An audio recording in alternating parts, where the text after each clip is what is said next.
Broadcasting from the business capital of the world, this is the Podcast Business News Network.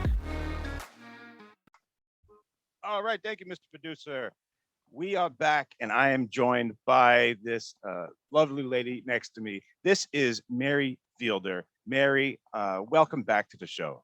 Thank you, Casey. So, Mary, you created the Reiki Place. Why don't you tell us a little bit about that in case people never heard your show before and they're beginners or new people to your show? So I am a Reiki master teacher. The Reiki Place, I take sessions. So I will take you for a Reiki session. I also do biofield tuning and something that I call holistic or spiritual mentorship.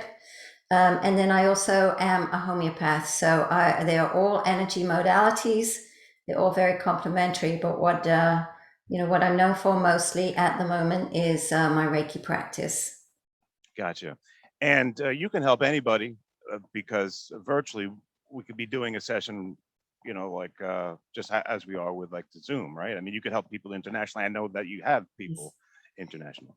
Yes, I'm trying to build more of a remote practice. I do take people in my home and I offer in-person and online classes. So the sessions are very interactive. They're not recorded. It's me and you. If it's a class, you're in class with other students. They might be also online or they might be in person. And we just integrate everything just as though you were here. I also offer a free tryout session for the non-believers, the people who don't believe that you can receive these healing modalities remotely. Oh, cool. All right. So, and how do they get a hold of you? So on my website, you can just book a session.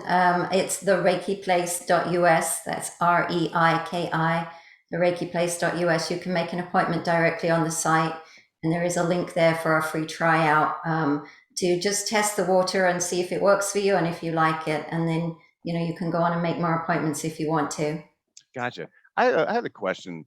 Well, can you just tell us before we get into, you got a great topic today, but before we get there, when you do the sound therapy, can that be done virtually, or is that something you got to be there for? No, it can be done remotely. What happens when we use the tuning forks is most people will report in person that they can feel the vibration through the body with the tuning forks, and the feedback from remote sessions, it's absolutely no different. It does sound a little different over the microphones and through the technology, and sometimes I use weighted forks which I put on the body and you can't hear those. But strangely, when I use the weighted forks and I put them on a surrogate, I use a teddy bear or a doll to put the forks on, and that represents a hologram of your energy. And it's amazing how people feel that and how their bodies respond to the vibration. It's absolutely like magic. It can actually be explained through quantum physics and the science of entanglement, what Einstein called spooky action at a distance. It does have a scientific basis, but it does work, and it's quite amazing. Yeah, it really is. Now, do you use, I forgot what the term, because I've heard this before, the bear that you use, do you do the same technique when you do Reiki virtually? Do you use the bear? Yeah. Yeah, sometimes I do, and sometimes I don't. It just depends what kind of a mood I'm in.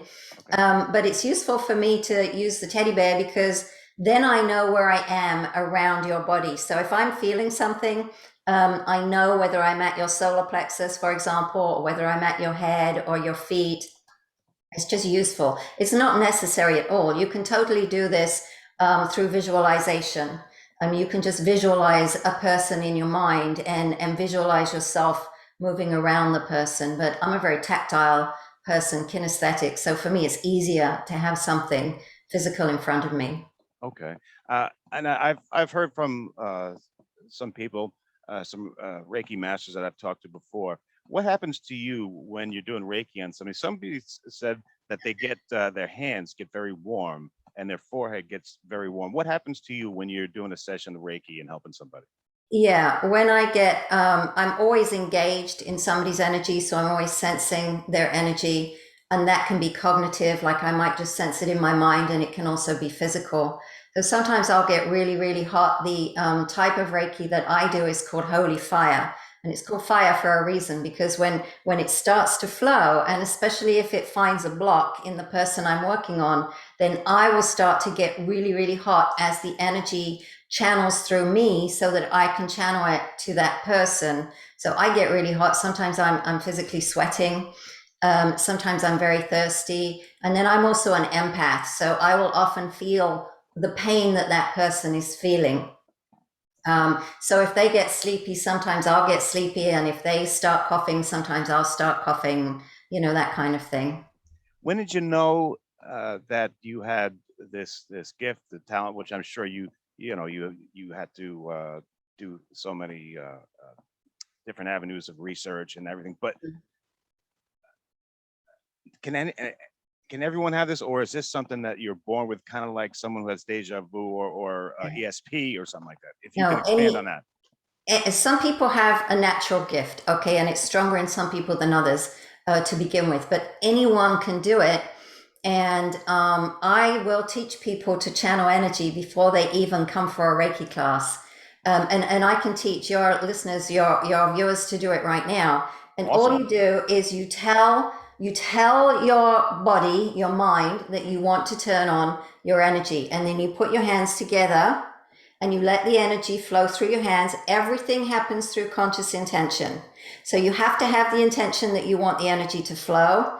And then as you move your hands in and out, you'll start to feel that little resistance. You do it quite slowly, and don't get too close. So stay a few inches out and just tell your mind you want to flow energy.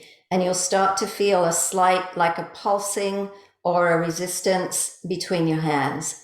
And if you practice that, it will get stronger and stronger. That's neat. Can you feel it, Casey? Yeah, it's like when you slow down and you think about it. Yeah, it's subtle. It's like it's thicker. Yeah, it's like, yeah, that's exactly it. That's what they call it, subtle energy. So That's it's pretty subtle. cool. The more you practice that, the more you'll be able to do it. And now if you have someone in pain around you, you can just turn your energy on like that and beam it at them or lay it on them, and that will start to flow into them. Did you just do something? Because I just felt something in my fingers. No, you're feeling it. You're flowing the energy now. Wow, I'm gonna be all right. Well, thank you for that. That's so that's just taking a step back and kind of thinking about one thing. I like that because I didn't think about anything else except Yeah, what I was doing. yeah. Is I'm it starting to get hot now, so really you must have, yeah, you started something. I'm feeling pretty it now. cool? Wow. Yeah, that's neat. I'm definitely gonna be uh, Mr. Producer. If you see me doing something with my hands, you know what I'm doing now. That's pretty. Because actually, guys, I'm talking to the listeners now. I felt a difference, and I suggest that you guys try it. I know if you guys are listening on the radio or if you're not seeing this, this is something you need to try. It was really neat. I Pretty cool. Barry Fielder. Wow, that's neat. Um, wow. Okay, so tell us. There's a topic we had today, and it seemed very interesting. It was how we're gonna get to be our optimal self, or Mhm. but you said it better. So let me give you I the floor on this one. I called it finding the courage to be your authentic self, Finding the courage to be your authentic self. because it takes courage, right? It takes courage.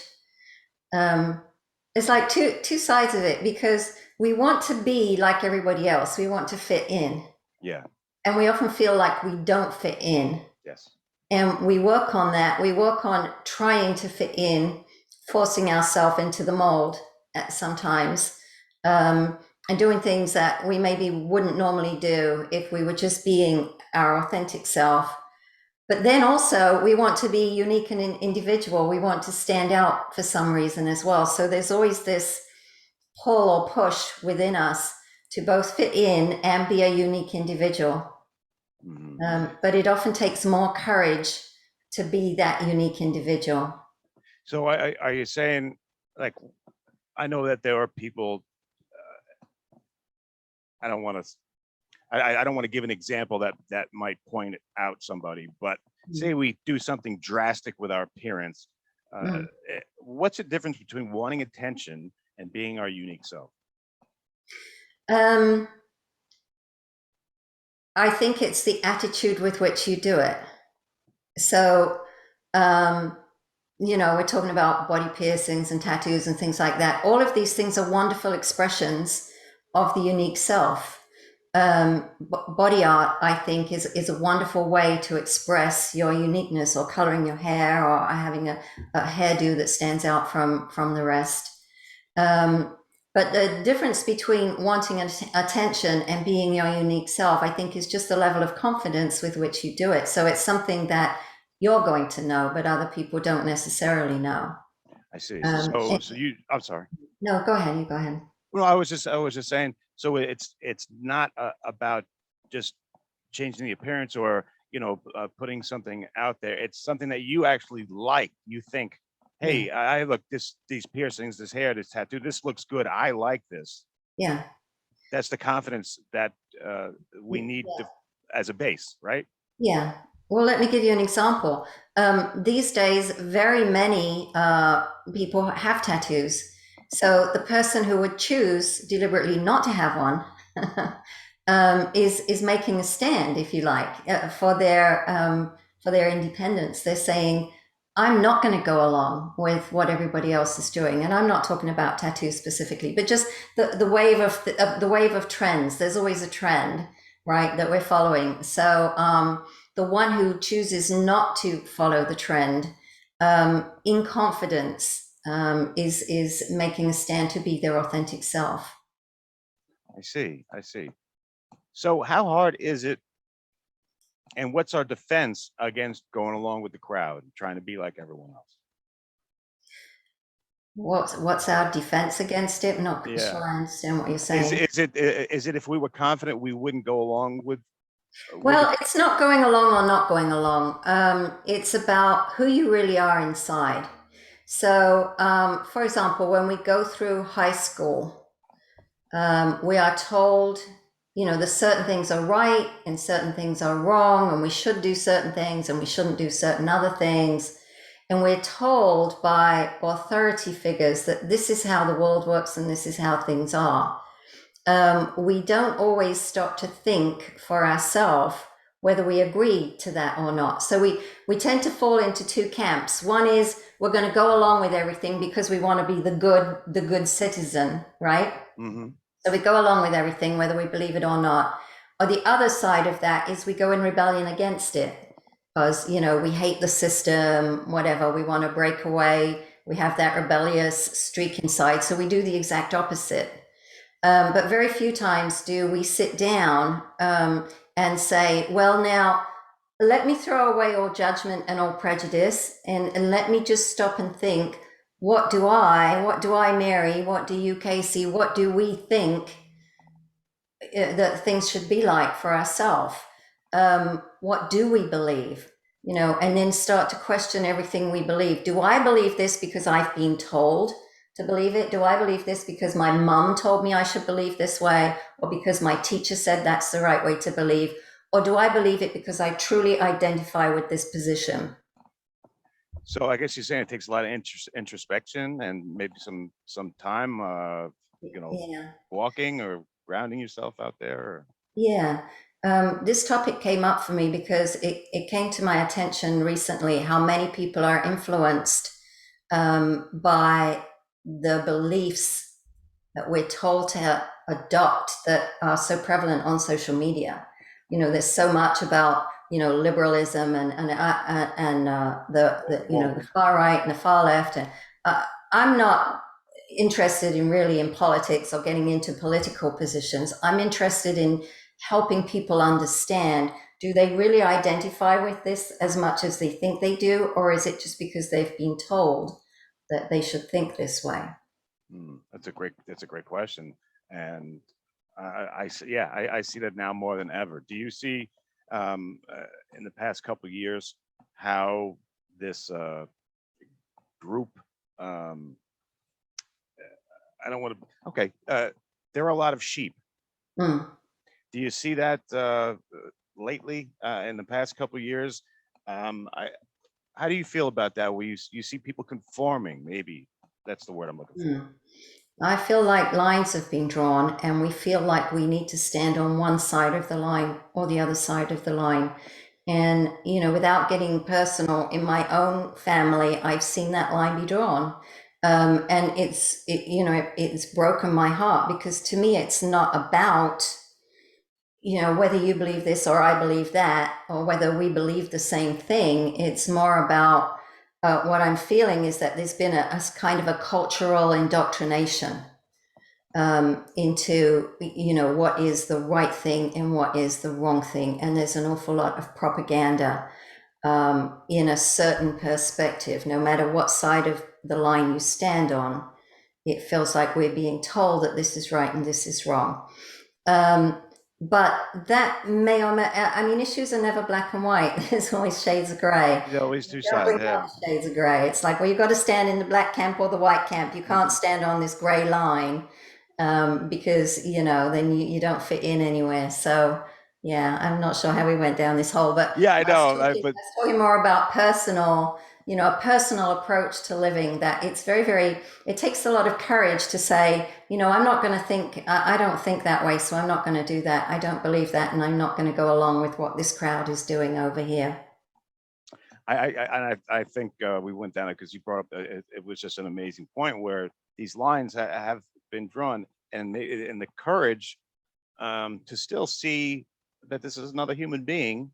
Yeah, Maybe we're standing on two sides of a stupid yeah, issue or something like that, but we are we forgetting uh, are we forgetting that we're kind of all the same, and these things are just so trivial. yeah. I don't want to stand in this camp or that camp or be identified as this, this thing or that thing, especially politically. I want to look at an individual issue and say, well, I support this perspective, I understand this perspective, and I can also see this perspective. And in certain circumstances, let's talk about something concrete, but like say abortion and a woman's right to choose, for example. I think there's always circumstances where one perspective is accurate and one perspective is a different perspective is accurate, and it's such an individual group of circumstances. How can you possibly legislate or say, that and if you believe this, if you believe that way, then you're on this far left camp, and if you believe this way, then you must be on that far right camp. It's like, no, That why? Let doesn't me make any think for sense. myself and let me take each situation as it arises and deal with it with the merits of that particular circumstance. Understood. Well said. Yeah, I couldn't agree more. Mr. Yeah. Producer, we got some questions from the audience for Mary. Yeah, we have Craig in Houston, and he wants to know: can social media have a negative effect on how we feel about our true selves? Yes, I think social media has had a very big impact on how we feel about ourselves. And I personally have not witnessed very much positive of an impact. I'm not saying it's not there and it doesn't happen. And some of your callers might call in and say, well, for me, it's done this. But yes, it can have a very big impact. And you need to be very discerning and very careful. Yeah, and like I, for one, I don't. Uh, I'm with you. I haven't seen too much positive stuff, and it just seems like not not really into it. So I don't partake in that. But I some people are into it. That's cool. But what do you think if you were a kid growing up? It's because it's different from when I was growing up. But we didn't have this when I was growing up. Mm. As a kid, finding the courage to be the best person you could be. How do you think a kid will respond to this social media and all and everything that they're subjected to? I think for kids, it's very important to understand, and especially adolescents. And if I had any message today, it would be for adolescents who are being influenced by social media and looking for answers on social media. And I think it's very important to understand that it's part of the deal of being an adolescent that you're going to feel different, that you're going to feel like you don't fit in, that as you're going through puberty, your body's changing, your mind's changing, you're being exposed in a completely different way to new belief systems. that it's very important to really get to know yourself, but give yourself time and space to go through puberty before you make decisions on what gender you want to be, on what sexual orientation you want to be, on what you want your personal style to be, on whether you want your body to be covered in tattoos, because those are forever.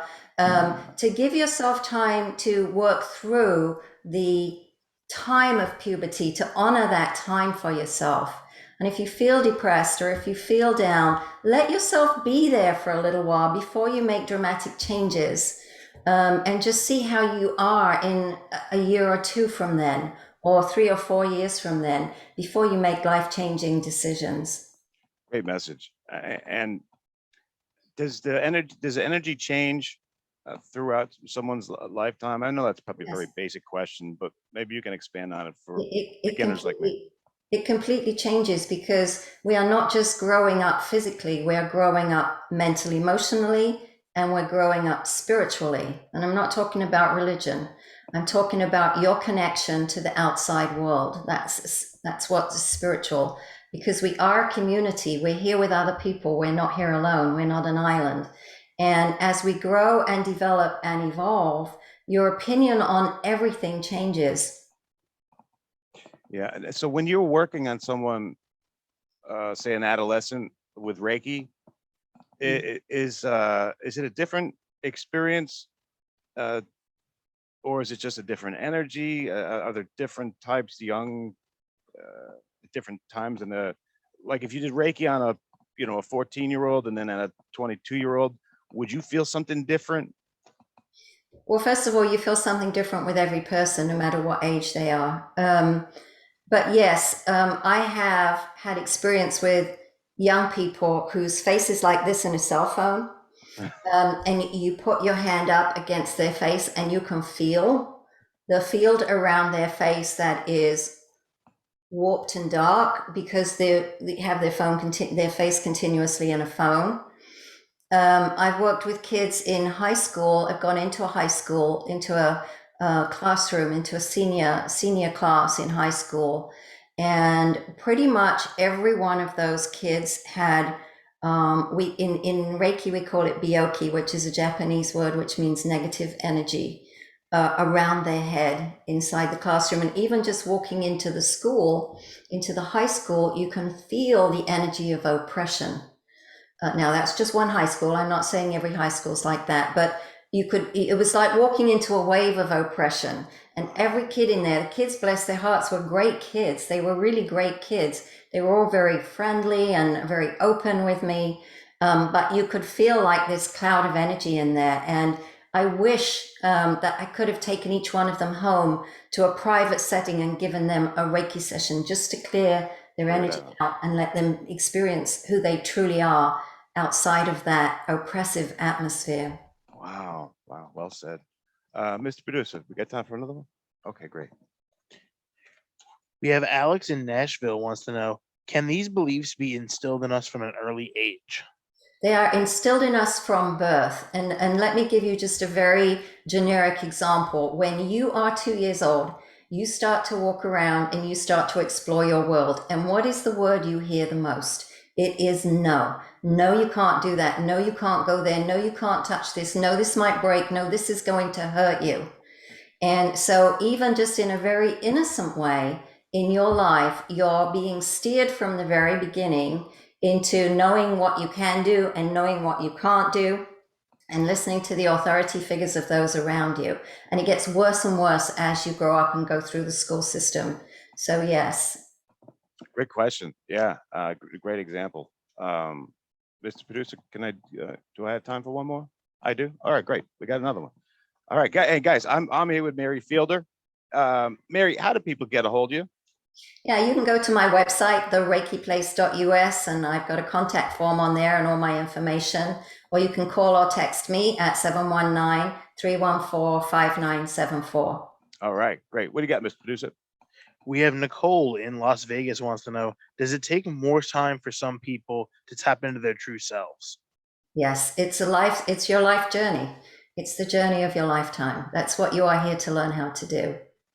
All right, and on that, I think that's a good way to end. But Mary, let me give you the floor here. Anything else? You had great message, great show today. Thank you. I'm sorry I didn't get to everybody. I see this words over there. There's a lot.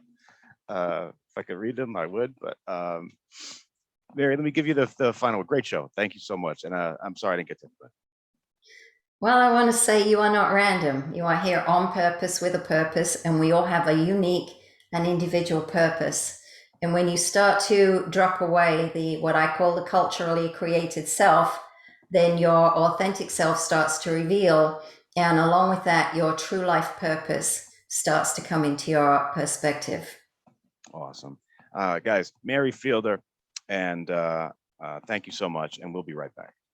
Are you looking for even more of the podcasts and hosts that you love? The Podcast Business News Network is proud to announce that you can now listen live on the MyTuner Radio and online Radio Box apps for iOS, Android, and the Amazon App Store. Or check us out online. Search for Business News Network on mytuner-radio.com or search Podcast Business News Network on onlineradiobox.com/US so you don't miss a minute of the action.